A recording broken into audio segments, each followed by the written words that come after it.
a faulty golden aircraft escalator and anger from Moscow's elite about a 200-strong Saudi retinue taking over all the city's five-star hotels failed to dampen the fanfare accompanying King Salman bin Abdulaziz Al Saud on his first state visit to Russia.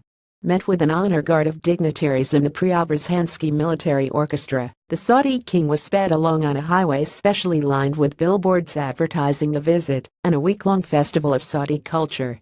This was a big deal for Russia, with multi-billion energy and defense contracts in the balance, and it wanted King Salman to know. Ahead of the visit, Russian Foreign Minister Sergei Lavrov described the event as an historical moment. At the summit in the Kremlin on Thursday, Vladimir Putin agreed this was a landmark event that would provide a boost to relations. And King Salman returned the compliments. Russia was a friendly country, he said. According to the Kommersant newspaper, agreement has already been reached on a $3 billion £2.2 billion deal to supply the Saudis with Russia's most advanced air defense missile system, the S-400 Triumph. According to the publication, the deal will be signed off at a WTO meeting at the end of October. There may be other deals forthcoming on aircraft and helicopters, that depending on the success of talks. Defense is one of few technological sectors where Russia can still claim to be a world leader, with over a fifth of all arms deals in 2016. But with China and India, Russia's biggest markets, looking to move towards military self-sufficiency, Russia is with increasing urgency looking to open new markets. The Saudi partnership comes at the end of several years of courtship and off the back of a touchy relationship. Russia first announced that it had brokered a $20 million £15 million deal back in 2012. But that deal had several strings attached, namely a demand that the Kremlin could not sell the C-300 missile system to Iran, the Saudis' major regional rivals. Then, President Putin looked the other way, signing off on a new arms contract with Tehran worth $1 billion £762 million. That move underlined the historical distrust between the two countries. The Saudis have been accused for supporting anti-Russian insurgency, whether in mujahideens against Soviet troops in Afghanistan or Wahhabist Islamic groups in Chechnya and Dagestan. The presence of Ramzan Kadyrov, Chechnya's rascal president and keen promoter of rival Sufism ideology, at talks in the Kremlin, served as a reminder of those differences.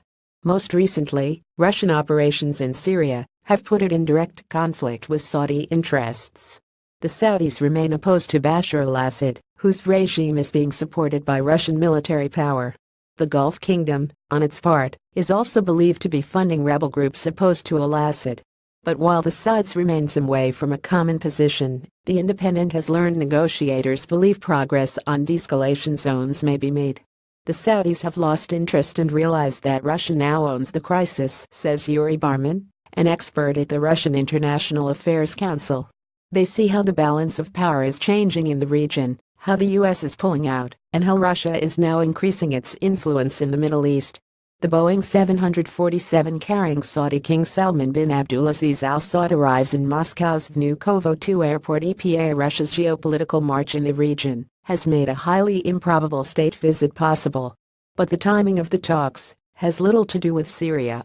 Instead, King Salman is believed to be in Moscow to shore up international support for his son, Crown Prince Mohammed bin Salman, next in line to the throne. King Salman wants Russia's backing for his son, says Mr. Barman. Bin Salman is poorly perceived at home over his role in the unpopular Yemen war and the blockade of Qatar. For Russia, the stakes are even higher. Hamstringed by Western sanctions and uncompetitive industry, it hopes the new bonhomie will provide impetus to its struggling economy. On Wednesday, President Putin hinted that there would likely be further cooperation to lift the oil price, the lifeblood of the Russian economy. Ministers also made it clear that they hope the Saudi delegation will deliver on investment from the kingdom's sovereign wealth funds. So far, the record on Saudi investment is poor. Of $10 billion, £7 billion promised to Russia in 2015, only $1 billion has actually ever materialized. More about Russia's Saudi Arabia reuse content.